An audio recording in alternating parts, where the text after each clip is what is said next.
Hi viewers, அனைவருக்கும் வணக்கம். இப்போ நம்ம டீசல் புல்லட்டில் வந்து பார்த்திங்கன்னா நம்ம அம்மீட்டர்லேயே வந்து நம்மளுடைய எல்லா ஃபால்ட்டுமே தெரிஞ்சிடுங்க.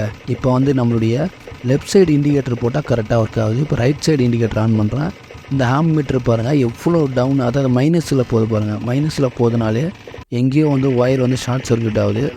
அதுலேயும் பார்த்திங்கன்னா எந்த வந்து இப்படி திருப்பினா மட்டும் அந்த ஷார்ட் சர்க்யூட் ஆகுதுங்க. இப்போ பாருங்கள் இப்போ கரெக்டாக ஒர்க் ஆகுது. இப்போ நான் வந்து ஸ்டடி பண்ணுறேன். ஹேண்ட் பேர் ஸ்டடி பண்ணும்போது ஷார்ட் ஆகுது. ஷார்ட்டாகவே வந்து மைனஸில் போகுது. இப்படி தான் வந்து நம்ம அம்மீட்டர் வந்து எல்லாத்தையும் நம்ம காமிச்சு கொடுத்துரும்.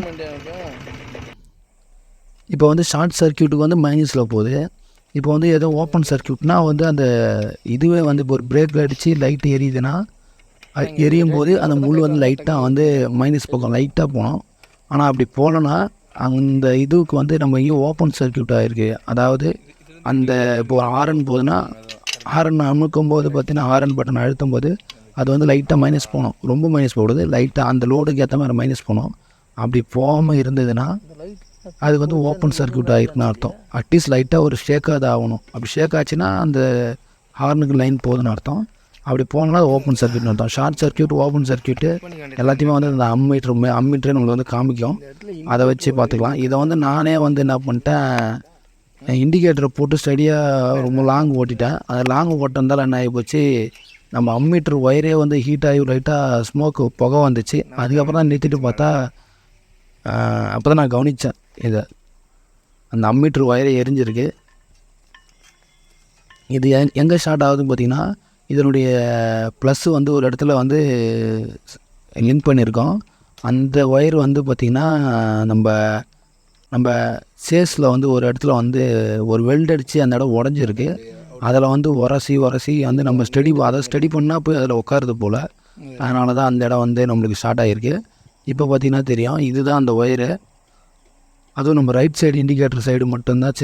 ஆமாம், நம்மளுக்கு ரைட் சைடு இண்டிகேட்டர் மட்டும்தான் வந்து அந்தமாதிரி ஷார்ட் ஆகுது. அதனால் இப்போ தனியாக எடுத்து ஒரு டைம் செக் பண்ணி காட்டுறேன். ஒயர் லிங்க் பண்ணும்போது லைட் ஏறுது. ஆனால் இப்போ அம்மீட்டர் காமிச்சா கூட அம்மீட்டர் கூட அந்தளவுக்கு ஃபஸ்ட்டு அந்த அம்மீட்ரு வந்து டவுன் ஆச்சு பார்த்தீங்களா, பேட்ரி அந்த மாதிரி டவுன் ஆகுதுல்ல. இதெல்லாம் காரணம் வந்து இந்த இடம் வந்து எட்ஜஸ் ஷார்ப்பாக இருக்கிறது தான். இப்போ திருப்பி லிங்க் பண்ணிவிட்டு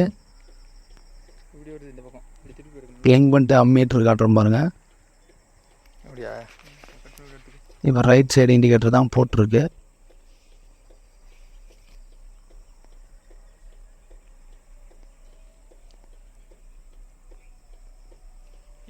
பார்த்தீங்கன்னா தெரியும் இந்த மாதிரி வந்து ஷேக் ஆகும். இப்போ ரைட் சைடு இண்டிகேட்டர் தான் இருக்குது, பக்காவாக வேலை செய்யுது. ஹேண்ட் பேரும் ஸ்டடியாக இருக்குது. இப்போ நம்மளுக்கு ப்ராப்ளமே வந்து அந்த இது வந்து நம்ம பாடியில் வந்து டச் ஆனதால தான் வந்து இந்த பிரச்சனை. அதை இப்போ நம்ம ரெடி பண்ணிட்டோம்.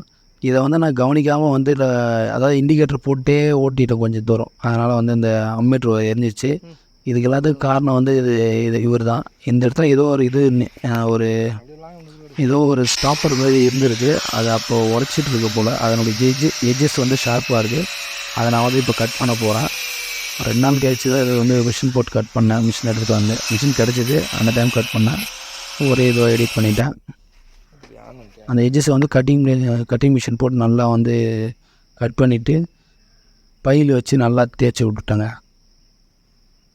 இதுவுமே வந்து இதுவாகிடுச்சு. அதனால் வந்து மிஷினை வந்து திருப்பி போட்டு வந்து நல்லா ஆழமாக வந்து எல்லாத்தையும் கரைச்சி எடுத்துட்டேன்.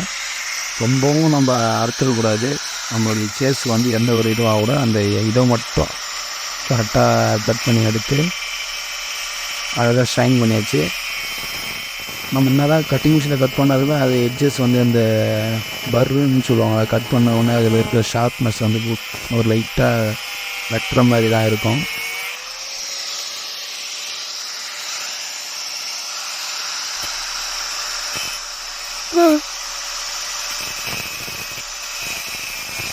நான் ஆல்ரெடி கட்டிங் மிஷின்லாம் யூஸ் பண்ணியிருக்கேன். அதனால் எனக்கு ஒன்றும் இதுவும் இல்லை. நீங்களாம் இந்த மாதிரி ஏதாவது சப்போஸ் கட்டிங் மிஷின்லாம் வந்து புதுசாக யூஸ் பண்ணுறதுலாம் பார்த்து யூஸ் பண்ணுங்கள். இப்போ வந்து நான் வந்து ஃபுல்லாக இது பண்ணிவிட்டேன். அந்த எட்ஜஸ்லாம் வந்து லைட்டாக ஷார்ப்பாக இருக்குது. அதை லைட்டாக குத்தி எடுத்துகிட்டு அதுக்கப்புறம் வந்து நல்லா பைல் போட்டு நல்லா தேய்க்கணும். பைல் போட்டு தேய்ச்சதுனால தான் அந்த நம்ம கட் பண்ணும்போது அதில் ஷார்ப்பாக இருக்கிற அந்த கார்னர்லாம் வந்து நல்லா இதுவாகும். அதாவது கொஞ்சம் நம்ம கை வச்சு பார்த்தாலே தெரியும், ரஃப்னஸ்ஸாக இருக்கும். கையை கிழிச்சிடுற மாதிரி ஒரு ஃபீல் ஆகும்.